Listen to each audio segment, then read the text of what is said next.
রাতে কারওয়ান বাজার আমার সামনে শার্ট প্যান্ট পরা এক ভদ্রলোক একটু এদিক সেদিক তাকিয়ে লজ্জার সাথে একটি মুরগির দোকানে গিয়ে গলা গিলা কলিজা মিলিয়ে কেজি খানেক কিনলেন আর সাথে চেয়ে নিলেন 2 পিস ভালো মাংস। তারপর তিনি অভিযোগের সুরে বলতে লাগলো, যে টাকা বেতন পাই এই টাকা দিয়ে একটা আস্তা মুরগি কেনা এখন আর আমার পক্ষে সম্ভব না।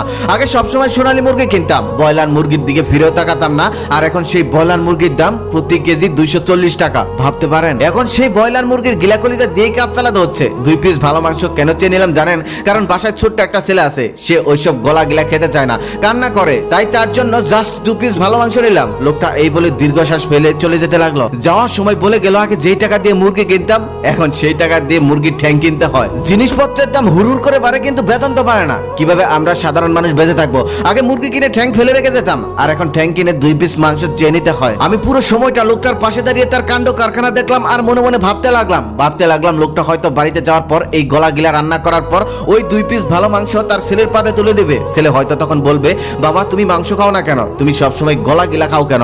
সে হয়তো তখন বলবে, বাবা মাংস খেতে খেতে এখন আর ভালো লাগে না, ছোটবেলার থেকে মাংস খাই তো এখন মাংস আমার কাছে মোটেও ভালো লাগে না, তুমি মাংস খাও, আমার কাছে গলা গিলাই খুব ভালো লাগে। ছোট্ট ছেলেটা হয়তো বুঝবে না, সে তখন মনে মনে ভাববে তার বাবার সত্যিই বুঝি মাংস ভালো লাগে না, তার বাবার কাছে হয়তো ঠ্যাং গলা গিলা এগুলোই ভালো লাগে। মধ্যবিত্ত ঘরের মানুষগুলোর এখন লুকিয়ে রাতে বাজার করতে হয়, কারণ মধ্যবিত্ত ঘরের মানুষগুলির আত্মসম্মান সব থেকে বেশি। তারা না পারে নিজের কষ্টটা কাউকে কইতে, তারা না পারে নিজের কষ্টটা সইতে। এই দৃশ্যটা শুধু কারওয়ান বাজারের শার্ট প্যান্ট পরা ওই ভদ্রলোকের না, এই দৃশ্যটা হচ্ছে বাংলাদেশের 99% সৎ ইনকাম করে খাওয়া মানুষগুলোর। বর্তমানে বাংলাদেশের সৎ ইনকাম করে মাছ মাংস খাওয়া একেবারেই ভুলে যেতে হবে, চাল ডাল কেনাই তো দায় হয়ে যায়। এদিকে কিছু লোক কাউয়ার মতো কাকা করে উন্নয়নের পর উন্নয়নের সবক শুনিয়ে দেশটাকে অস্ট্রেলিয়া কানাডা জান্নাত বলে হাততালি দিচ্ছে, কিন্তু তাদের ওই উন্নয়নের কথা শুনতে শুনতে আমার চোখে ভাসতে থাকে কারওয়ান বাজারের ওই শার্ট প্যান্ট পরা ভদ্রলোকের কথা, যে কিনা একজন চাকরিজীবী হয়েও সামান্য একটা মুরগি কিনতে পারে না, তাই রাতের বেলায় কারওয়ান বাজারে এসে মুরগির গিলা কলিজা নিয়ে লুকিয়ে বাড়ি চলে যায়। কিন্তু কিছুই করার নেই। কেন করার নেই এটা বুঝতে হলে আপনাকে এই গল্পটি মনোযোগ দিয়ে শুনতে হবে। যদিও এই গল্পটি পুরাতন, তারপরেও এই গল্পটি থেকে নতুন কিছু শেখার আছে। বিড়ালের অত্যাচার থেকে বাঁচার জন্য একবার সমস্ত ইঁদুর সম্প্রদায় মিটিং ডাকলো, কারণ একটাই বুদ্ধি বের করতে হবে কিভাবে বিড়াল থেকে নিজেদেরকে রক্ষা করা যায়। সমস্ত ইঁদুর একত্রিত হলো, এক একজন এক একটা বুদ্ধি বের করতে থাকলো, তবে কোনো বুদ্ধি এখন পর্যন্ত গ্রহণযোগ্য পেল না। অবশেষে এক তরুণ ইঁদুর বলল, বিড়ালের গলায় একটি ঘন্টা বেঁধে দিতে হবে। ঘন্টা বেঁধে দিলে বিড়াল যখনই আসবে তখন ঘন্টার শব্দ আমরা শুনতে পারবো, আর তখন আমরা লুকিয়ে পড়তে পারবো, তখন বিড়াল আর আমাদেরকে মারতে পারবে না। এই কথা শোনার পর সকল ইঁদুর খুশিতে লাফালাফি করতে লাগলো, আর ওই তরুণ ইঁদুরকে ধন্যবাদ জানালো এত সুন্দর একটা বুদ্ধি বের করার জন্য।